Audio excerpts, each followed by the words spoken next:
మనం పార్ట్ 1 వీడియోలో పరశురాముని చరిత్ర మొత్తం తెలుసుకున్నాం. అయితే పరశురాముడు భూమి చుట్టూ 21 సార్లు తిరిగి చెడ్డ రాజులందరినీ తను చంపేశాడు. కానీ పరశురాముడు ఆ రాజులలో మంచి రాజులను మాత్రం ఏమీ చేయలేదు. ఇక దీంతో రాక్షసుల జాతి పడిపోయింది. క్రూర రాజులు ఇక లేకుండా పోయారు. భూమంతా ప్రశాంతంగా ఎలాంటి అరాచకాలు లేకుండా ఉంది. అప్పుడు పరశురాముడిని ఒక ముని కలిసి అతనిని శాంతింపజేశాడు. ఇక భూమిపైన చెడ్డ రాజులందరూ చనిపోయారు. ఇక నీకు ఈ అస్త్రాలతో పని లేదని చెప్పి ఆ ముని పరశురాముడితో అస్త్ర సన్యాసాన్ని చేయించాడు. అయితే ప్రపంచమంతా ఉన్న క్రూర రాజులని అంతం చేయడానికి వచ్చిన ఉగ్ర అవతారమే ఈ పరశురామ అవతారం. అయితే పరశురాముడి వల్ల చెడ్డ రాజులందరూ అంతమయ్యారు. మిగిలిన రాజులు మంచిగా పరిపాలించడానికి అలాగే మనుషులు ఉన్నతంగా బతకాలని లోకానికి సరైన ఎగ్జాంపుల్ చూపించడానికే ఆ విష్ణువు రామావతారంలో వచ్చాడు. అయితే రామాయణం ద్వారా విష్ణువు మనిషికి నేర్పిన పాఠం ఏంటంటే మనిషి అనేవాడు గొప్పగా అలాగే ఆదర్శంగా ఎలా జీవించాలో అని తెలియజేయడమే రామాయణం యొక్క ముఖ్య సారాంశం. అయితే ఈ వీడియోలో ఆ రామావతారం గురించి ఇప్పుడు చెప్పబోతున్నాను. ఫ్రెండ్స్, మీలో ఎవరైతే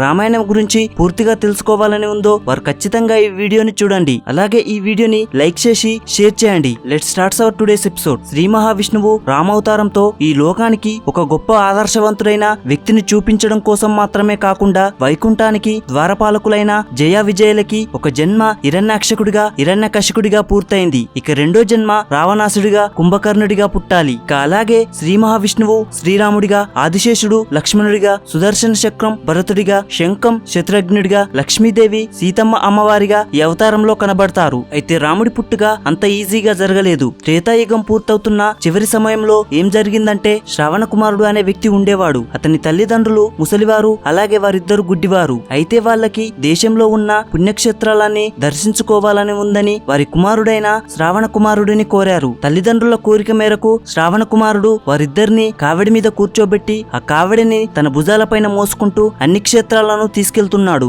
అయితే ఒకరోజు వారిని అడవిలో నుండి తీసుకెళ్తుండగా శ్రావణ కుమారుడు తల్లి మంచినీరు కావాలి, దాహంగా ఉందని తన కొడుకుతో అంది. వెంటనే శ్రావణ కుమారుడు వారిని ఒక చెట్టు కింద కూర్చోబెట్టి మంచినీరు కోసమని దగ్గరలో ఉన్న ఒక నదికి వెళ్లాడు. కొద్దిసేపటికి శ్రావణ కుమారుడు వచ్చి వారికి మంచినీరును తాగిస్తుండగా తన చేతిని తాకిన శ్రావణ కుమారుడి అమ్మ, ఎవరు నువ్వు? ఇది నా శ్రావణ కుమారుడు చేయి కాదు అని అడిగింది. నా కొడుకు ఎక్కడున్నాడని తల్లిదండ్రులిద్దరూ అడిగారు. అప్పుడు అమ్మ, నేను సూర్యవంశానికి చెందిన దశరథ మహారాజుని. నేను వేటకని ఈ అడవిలోకి వచ్చాను. పొరపాటున చెట్టు చాటున శబ్దం వస్తే జింక అనుకొని బాణం వేశాను. కానీ ఆ బాణం మీ కొడుకు తగిలింది. తను మీ ఇద్దరు గురించి నాకు చెప్పి అక్కడే చనిపోయాడు. నన్ను క్షమించండి అని వారిని ప్రాధేయపడ్డాడు. అది విన్న శ్రావణ కుమారుడు తల్లి ఆ ఆవేదనతో అక్కడే చనిపోయింది. ఇక దీంతో శ్రావణ కుమారుడు తండ్రి కోపం తెచ్చుకొని, మేము ఎలా అయితే కొడుకు మరణంతో మరణిస్తున్నామో నువ్వు కూడా పుత్రవాత్సల్యంతో నీ కొడుకు నీకు దూరమై మరణిస్తావని శపించి శ్రావణ కుమారుడు తండ్రి కూడా చనిపోయాడు. అయితే ఈ శాపం విన్న దశరథుడు బాధలో ఉన్న మరో పక్క సంతోషించాడు. ఎందుకంటే కొంతమందికి శాపాల ద్వారా కొన్ని వరాలు కూడా కలిసి వస్తాయి. అలాగే దశరథుడికి కూడా ఇలాగే జరిగింది. అదేంటనగా దశరథుడికి 3 భార్యలు. వారి పేరు కౌసల్య, సుమిత్ర, కైకేయి. కానీ వీరెవ్వరికి కూడా మగ సంతానం లేదు. నీ కొడుకు నీకు దూరమై నువ్వు మరణిస్తావని శాపం నెరవేరాలంటే ముందుగా దశరథుడికి కొడుకు పుట్టాలి. సో ఈ శాపం ద్వారా నాకు కొడుకు పుడతాడని సంతోషించి అక్కడి నుండి వెళ్లిపోయాడు. ఇక ఇంతలో వశిష్ఠ మహర్షి ఋష్యశృంగుడు అనే వ్యక్తి ఎక్కడ ఉంటే అక్కడ ప్రకృతి చాలా అందంగా ఉండి అక్కడి రాజ్యం సస్యశ్యామలంగా ఉంటుంది. అతనికి అలాంటి గొప్ప శక్తులు ఎన్నో ఉన్నాయి. అయితే అతనిని పిలిపించి పుత్రకామిష్టి యాగం తన చేతుల మీద చేయించు, నీకు ఖచ్చితంగా పిల్లలు పుడతారని చెప్పాడు. అయితే ఈ ఋష్యశృంగుడు ఎవరనగా అతను ఒక మహర్షి కొడుకు. ఒక రోజు తన తండ్రి తపస్సు చేస్తుండగా ఒక అప్సరస అతన్ని చూసి వాళ్ళిద్దరూ ఇష్టపడి కలిశారు. అయితే వీరికి పుట్టిన కొడుకే ఈ ఋష్యశృంగుడు. కానీ అతనికి పుట్టిన వెంటనే అతని తల్లి అతనిని వదిలి వెళ్లిపోయింది. దీంతో స్త్రీని ద్వేషించడం మొదలుపెట్టిన తన తండ్రి ఋష్యశృంగుడికి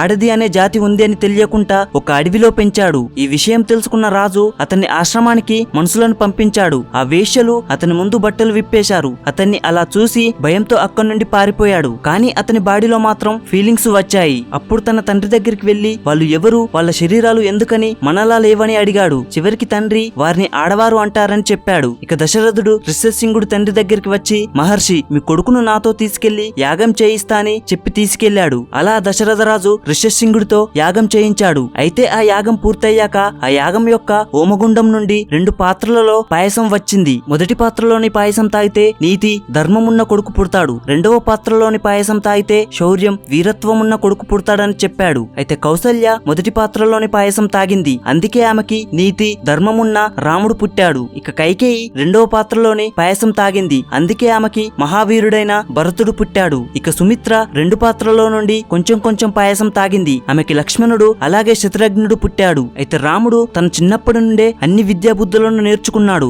రాముడు అంటే ప్రతి ఒక్కరికి చాలా ఇష్టం. అయితే ఇక్కడ రాముడు పుట్టాడు, మరి సీతమ్మ దేవి కూడా పుట్టాలి కదా. అప్పుడు మిథిలి రాజు అయిన జనక మహారాజు ఒక రోజు తన రాజ్యంలో భూమి పూజ చేసి నాగలితో భూమిని దున్నుతుండగా ఒక పెట్టె ఆ భూమిలో నుండి బయటికి వచ్చింది. ఆ పెట్టెలో దొరికిన ఆ చిన్న పాపనే సీతమ్మ తల్లి. అయితే అద్భుత రామాయణ ఉత్తర పురాణంలో ఏముందంటే సీతాదేవి రావణాసుడికి పుట్టిన అమ్మాయని. ఆ అమ్మాయి పాదం ఆ లంకలో పెడితే ఆ లంకంతా నాశనం అయిపోతుందని అక్కడి ఋషులు చెప్పారు. అయితే అది విన్న రావణుడు ఒక పెట్టెలో పెట్టి దూరంగా వదిలిపెట్టండని సైనికులకి రావణుడు ఇచ్చాడు. ఆ పెట్టెని మిథిలిలో పాతేస్తేనే జనక మహారాజుకి దొరికింది. అయితే రామాయణం చాలా వర్జన్స్ లో ఉంది. ఒక వెర్జన్ కి మరో వెర్జన్ కి వింటే చాలా తేడాలు మనకు కనిపిస్తాయి. అయితే సీతాదేవి పెరిగి 10 ఏళ్ల వయసు వచ్చాక ఒక రోజు ఏం జరిగిందంటే ఆ కోటలో ఒక పెద్ద శివధనుస్సు ఉండేది. ఆ శివధనుస్సు ఎక్కడిదంటే పరశురామ అవతారం చివర్లో అస్త్ర సన్యాసాన్ని తీసుకున్నాక జనకుని వంశానికి పరశురాముడు ఇచ్చేశాడు. అయితే గొడ్డలి మాత్రం తన దగ్గరే ఉంచుకున్నాడు. ఆ శివధనుస్సుకి ఒక రోజు పూజ చేయడానికి ఒక రథం పైన పెట్టి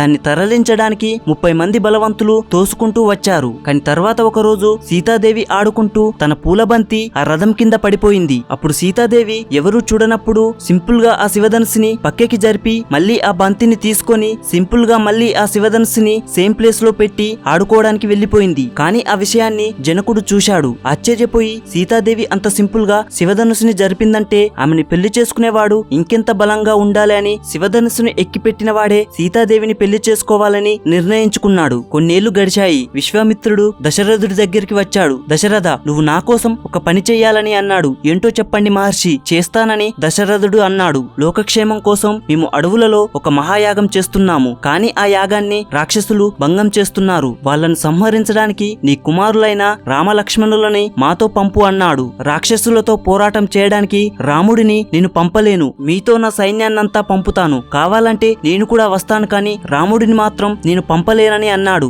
దశరథ, మర్చిపోతున్నావా? నీది సూర్యవంశం. మీ తాతలకి తాత హరిశ్చంద్రుడు. ఆయన ఇచ్చిన మాట ప్రాణం పైన తప్పడు. అంతటి వంశంలో పుట్టి నీవు మాట తప్పుతావా అని అడిగాడు. అయితే హరిశ్చంద్రుడి గురించి సింపుల్ గా చెప్పాలంటే హరిశ్చంద్రుడు ఒక రాజ్యానికి రాజు. ఒకరికి ఏం కావాలో అడుగు ఇస్తానని మాటను ఇచ్చాడు. నీ రాజ్యాన్ని నీ ఆస్తిని మొత్తం నాకు ఇచ్చేసి ఈ క్షణమే ఇక్కడి నుంచి వెళ్లిపో అని అడిగాడు. ఇచ్చిన మాట తప్పడం ధర్మం కాదు కాబట్టి అలాగే భార్య పిల్లలని తన రాజ్యాన్ని వదిలిపెట్టి అక్కడి నుండి వెళ్లిపోయాడు. చివరికి ఒక శ్మశానంలో ఒక కాటికాపరిగా పనిచేస్తున్నాడు. ఒక రోజు ఒక స్త్రీ తన కుమారుడు చనిపోయాడని శ్మశానానికి తీసుకొచ్చింది. కానీ ఆమె దగ్గర డబ్బులు లేవు. నా కొడుకుని దహనం చేయమని, అలా దహనం చేయకపోతే అతనికి మోక్షం రాదని దహన సంస్కారాలు చేయమని వేడుకుంది. కానీ హరిశ్చంద్రుడు ఒప్పుకోలేదు. ఆమె ఎవరో కాదు, హరిశ్చంద్రుని భార్యే. ఆమె హరిశ్చంద్రుని గుర్తుపట్టలేనంతగా ఆయన ముఖం మారిపోయింది. కానీ తన భార్య అని అతనికి తెలిసినా కూడా డబ్బులు ఇవ్వకపోతే నీ మెడలో ఉన్న మంగళసూత్రాన్ని నాకు ఇవ్వు అని అడిగాడు. మాట ఇచ్చి దానికోసం ఏమైనా చేసి అంత గొప్పవాడు హరిశ్చంద్రుడు. అయితే దశరథునికి ఇష్టం లేకపోయినా ఇచ్చిన మాట కోసమని రాముణ్ణి లక్ష్మణ్ణి పంపించాడు. అడవిలో వెళ్తుండగా విశ్వామిత్రుడు తనకి ఉన్న